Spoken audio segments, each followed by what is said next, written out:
domínio da iluminação é um aspecto extremamente importante quando vamos fazer uma renderização em qualquer programa de renderização e o V-Ray não é exceção à regra. No entanto, quando nós começamos a trabalhar no V-Ray, sobretudo quando estamos a trabalhar em interiores, normalmente é isto que acontece quando fazemos a primeira renderização. Reparem, eu estou aqui a trabalhar no modelo 3D do SketchUp, tenho janelas, vou agora ativar a iluminação natural. As janelas têm transparência, portanto eu no SketchUp consigo ver a projeção da luz natural, mas quando eu fizer aqui um render, eu vou mudar aqui para o render interativo por ser mais fácil e mais rápido, simplesmente vou baixar aqui a qualidade substancialmente, portanto peço desculpa pela qualidade das imagens que vão ser produzidas. Vamos aqui colocar em render interativo, vamos abrir aqui o frame buffer. Desculpa, vamos retirar aqui a interatividade para low e quando formos ver portanto, a nossa imagem renderizada no frame buffer, o aspecto é este, ou seja, parece que não aconteceu rigorosamente nada porque o nosso interior está completamente escuro, nós não vemos absolutamente nada. Então como é que nós vamos corrigir muito rapidamente essa situação? Portanto, nós vamos recorrer a um tipo de iluminação que é o Rectangle Light. O Rectangle Light, o que é que me permite? Ele faz-me praticamente uma tela, gera-me uma tela que emite luz em todas as direções, portanto neste caso para uma das suas faces ou para as duas, se eu assim o desejar. Vamos já ver como é que isso é feito. Portanto, eu vou começar por selecionar este ícone que aqui está, vou clicar num dos cantos do teto da sala e reparem, ele está-me a gerar aqui um retângulo com uma seta a apontar para baixo, conseguem vê-la ali. Se eu carregar na tecla Shift, ele vai-me controlar também a direção para onde eu vou apontar a iluminação, portanto ele está neste momento no local correto. Isto porquê? Porque a face está, portanto a face clara, a face verdadeira, a frente da face está a apontar para baixo, portanto está tudo ok. Está um bocadinho lento porque eu estou a trabalhar com o render interativo, como puderam verificar. Ver o frame buffer, cá está ele. Vamos voltar aqui a colocar a outra cena e agora, se verificarem, agora sim eu já consigo ver luz no interior e já consigo ver os meus objetos no interior renderizados, portanto já não estou completamente escuro como estava anteriormente. No entanto, muita coisa salta aqui à vista e que não me parece bem. Desde logo, parece que o nosso edifício não tem teto, parece que está a céu aberto. Porquê? Porque o próprio objeto que emite a luz está ele próprio iluminado.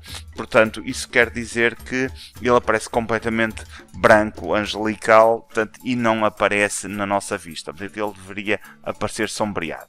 Para nós alterarmos essas características, vamos aqui ao V-Ray Asset Editor, portanto, que pode ser invocado, se ele estiver fechado, pode ser invocado clicando neste ícone, e vou aqui ao campo que me diz respeito, à iluminação, que é esta luz que aqui está, e aqui aparece-me duas iluminações, portanto, o Rectangle Light e o Sunlight. Este Rectangle Light eu posso alterar-lhe o nome, voltando a clicar sobre ele, fazendo duplo clique e mudando aqui para Iluminação Teto da Sala. E aparentemente só parece que eu posso alterar aqui o nome e a intensidade. Vou mudá-lo aqui, por exemplo, para 50, ele vai-me aparecer uma luz muito mais intensa. E a seguir aparece-me aqui outro ícone com um retângulo, um quadrado branco, que se eu clicar aqui consigo alterar a cor da minha iluminação, por exemplo, pôr uma luz mais amarelada, se eu assim o desejar, convém não exagerar muito. Para criar um ambiente talvez um bocadinho mais quente, vou fechar. E tenho aqui outro tipo de iluminação, mas continua a não ter o problema resolvido, continua a ter o teto demasiado claro que não parece teto. Então o que é que eu vou fazer para editar parâmetros além destes que eu aqui editei, portanto o nome, a intensidade e a cor? Eu, se clicar nesta barra que aqui está, ele vai me expandir para o lado direito e vai me mostrar aqui o aspecto de uma pré-visualização da iluminação num espaço fechado. Portanto, eu tenho um quadrado de iluminação, um retângulo, se quiserem chamar, e tenho a projeção da iluminação aqui. Se eu, por exemplo, reduzir a intensidade, ele vai-me afetar aqui a pré-visualização e, claro, também me vai afetar aqui no meu render interativo. E então, que valores é que eu posso aqui então alterar além dos outros que defini? Em primeiro lugar, as unidades. Portanto, eu, em vez de umas unidades escalares, portanto, de 0 a 100, eu posso alterar isto através do watts ou watts por metro quadrado. Portanto, eu posso definir outro tipo de unidades se eu assim o quiser. Portanto, eu vou manter escalar porque é o que na realidade eu pretendo. Depois, eu posso também mudar a forma da minha iluminação de retângulo para disco. Convém termos algum cuidado ao fazermos isto, porque se viermos aqui alterar estes valores, ele também nos altera a dimensão do retângulo. O que acontece é que depois tenho dificuldade em ajustar o retângulo e pô-lo exatamente à mesma medida daquele teto. Portanto, e aí vai-me causar problemas. Depois tenho outra opção chamada de Directionality, que tem um valor 0. Se eu aumentar este valor, reparem aqui na imagem de pré-visualização o que é que vai acontecer. Vai acontecer que aquela luz que estava ali muito próximo da sanca começa-me a descer e volta-me cá para baixo e eu passo a ter a iluminação concentrada cada vez mais lá em baixo. Ou seja, a direção é colocada sempre na horizontal e não me afeta portanto, os lados, as paredes laterais. Portanto, eu agora aqui ajusto a iluminação conforme eu quiser, de forma que ela também se espalhe pelos lados e pelas paredes.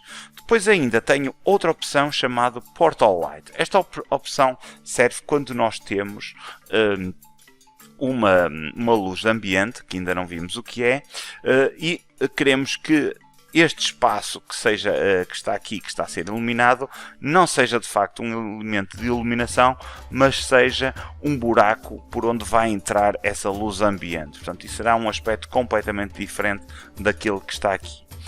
Continuamos ainda sem ter o problema da iluminação do teto resolvida. Portanto, ele continua demasiado iluminado e continua portanto, a não ser realista.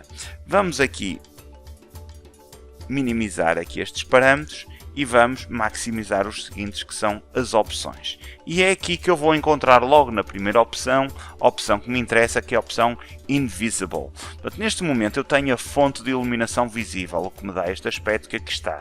Se eu desativar esta opção, o que me vai acontecer é que o teto, apesar de emitir iluminação, a luz do próprio teto, portanto o efeito de luz no próprio teto não é repercutido, de maneira que eu não vejo essa mesma iluminação e agora já nos começamos a aproximar muito mais da realidade aqui nesta vista. Portanto, eu peço mais uma vez desculpa pela falta de qualidade da imagem, mas para termos um vídeo mais rápido, não estamos aqui muito tempo à espera que ele faça as alterações.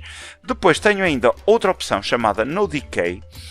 Quando nós temos uma fonte de iluminação, essa iluminação perde intensidade à medida que nos afastamos da fonte de luz. Se eu ativar esta opção No Decay, o que vai acontecer é que a luz vai ter exatamente a mesma intensidade no chão que tem no teto, o que faz com que aquele esfumar da iluminação ao longo do espaço, portanto, não seja, portanto, não tenha repercussão, o que faz com que a luz tenha a mesma intensidade, independentemente do objeto estar muito longe ou muito próximo da fonte de iluminação. Então, eu vou desativar, porque isso não é de todo realista, mas numa ou noutra situação pode ser necessário. Depois, a opção seguinte é a opção Shadows. A opção Shadows permite-me ativar ou desativar a projeção das sombras dos objetos que são afetados pela luz. Neste momento ele está ativado. Como podem ver, temos aqui uma sombra por debaixo deste móvel no qual eu ainda não coloquei o rodapé, mas se eu desativar a opção Shadows, essa sombra já não aparece, portanto, e vemos todos os objetos como se fossem transparentes e a luz os atravessasse, portanto não há projeção das sombras. Portanto, eu vou ativar esta opção que é de facto aquela que me vai interessar. Depois temos ainda uma opção chamada Double Sided, portanto, como viram há um bocado, nós quando ativávamos, portanto, quando colocávamos o retângulo de luz, ele colocava-me a luz a apontar para baixo, ou seja, a direção da luz é apontar para baixo. Se eu optar pela opção Double Sided, o que vai acontecer é que ele vai me iluminar para baixo, mas também para cima. Nesta situação em concreto não tem qualquer tipo de lógica, porque eu não vejo nada do que está para cima. Mas eventualmente, em situações onde nós temos um retângulo de luz, onde queremos projetar a luz para cima ou para baixo, e queremos ver e vemos esse mesmo espaço na mesma imagem, aí fará com certeza todo sentido. Depois temos ainda outra opção chamada Affect Diffuse, que me permite ajustar a intensidade também. Portanto, isto basicamente funciona um pouco como aqueles interruptores que nós temos em casa muitas vezes de rodar, em que aumenta ou diminui portanto, a difusão da iluminação. Portanto, eu vou manter o parâmetro no máximo. E depois tenho duas opções que funcionam em conjunto. Portanto, se eu alterar uma, ele altera-me a outra, que é o Affect Specular e Affect Reflections. Isto, o que é que acontece aqui? Portanto, quando nós temos, eu vou aqui ativar novamente, desculpem, vou desativar a opção Invisible, vou passar a ver a projeção do teto. Vocês estão a ver esta projeção do teto aqui. Portanto, imaginem que esta janela, que ainda não está tratada em termos de materiais, tinha reflexo. O que ia acontecer é que este retângulo que está aqui no teto ia aparecer projetado no vidro, independentemente dele estar visível ou invisível aqui nesta opção. Portanto, o que faria com que a iluminação portanto, do próprio teto fosse projetada como reflexo no próprio vidro e eu conseguia ver o teto a refletir.